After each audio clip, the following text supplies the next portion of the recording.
Hey everybody, here's a new helmet acquisition for me. It's an improved SPH-4 that has the single visor night vision goggle visor on it. The mount on it is the Anvis 6.9 mount. Just like the HGU 84.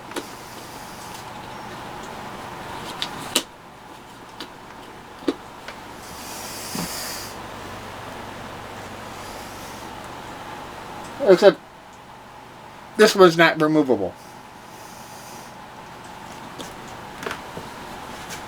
But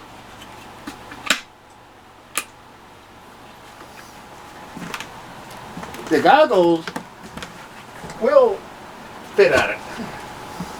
This is the same mount. Got this from eBay. When I got it, it didn't have the visor cover on it. This was the cover that was on my other helmet, the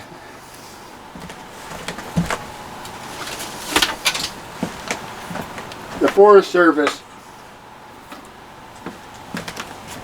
SPH-4 that didn't have a visor cover either, but or the rails, but I had that on there because I wanted one on. And when I got this one, at the top of the helmet, there is a dark mark at the top in the shape of this extension arm. So it's fortuitous I had that visor. I had to replace the microphone on this.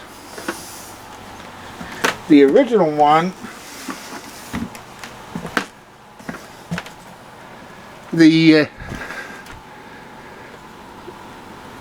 part that went on the boom, it was already broken, so I had to replace that, but I took the set screws out so I could reuse them.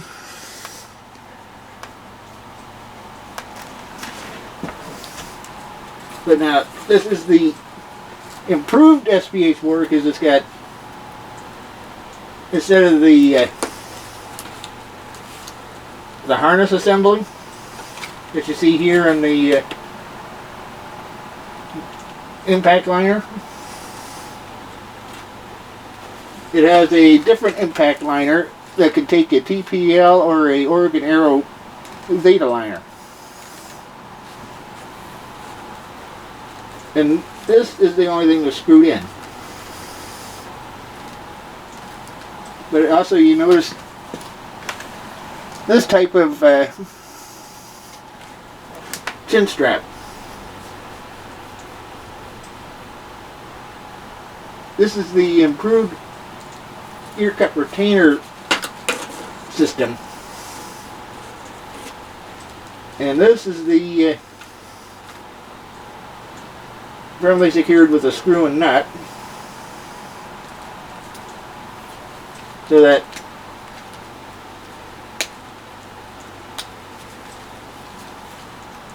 this isn't going to come undone in a crash if the snaps came undone.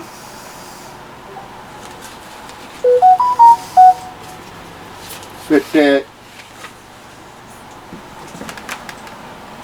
what I have here is, if I had our actual Anvis 6.9 goggles, I put batteries in here, that would activate. But these are original parts. It takes 4 AA batteries, which are more common than the original batteries that the original battery pack was about this wide by about that high with 2 different cells. Try finding batteries for those. What else I added was this infrared flag. I don't exactly know what would go here on this loop tape, but that's the original. This helmet was named to a specialist Zabo, and the helmet is dated to the 14th of April of 1998.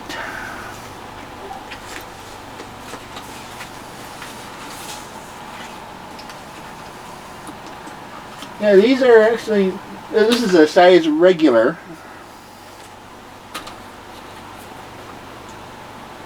This means it doesn't fit my big head.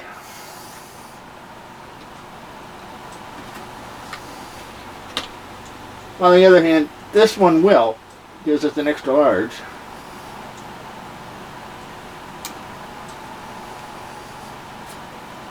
Wait. Here are the goggles in the deployed position. The big downside to this type of visor, in the event of a crash, the momentum of the helmet going forward would actually rip this right off the visor. So you would have to go and constantly replace the visor every time you crashed.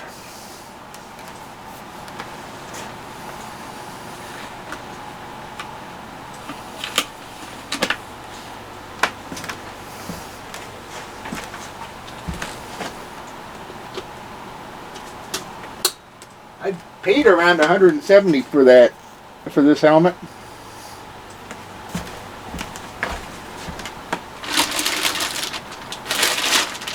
The nice thing too is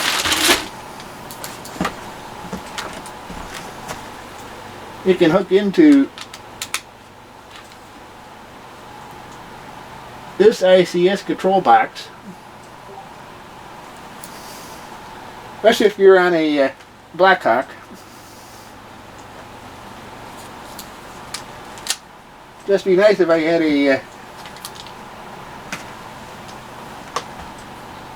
had that in my size.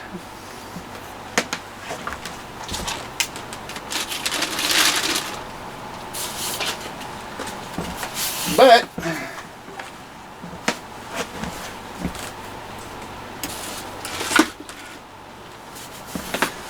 the helmet also came with this. Well, a foam head and a MCU2 AP gas mask size medium. This actually does fit me. The other one I have, the other MCU2 I have, I gave my dad because he was issued one of these in the Air Force back during the Gulf War.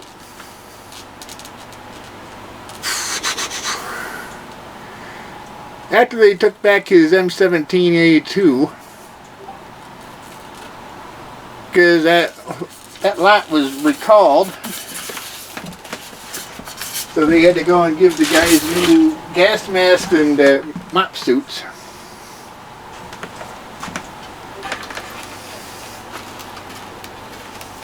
Oh, and an interesting thing about these mounts, if you see this little I don't know if you could see that, but that's an indicator light telling you when the batteries are low, this will come on.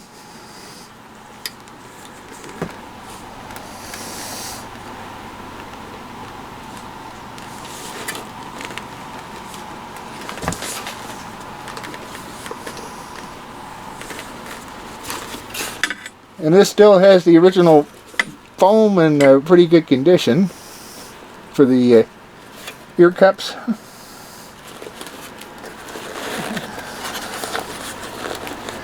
Original ear pads. If you notice, well, I don't know why they had that little bump out.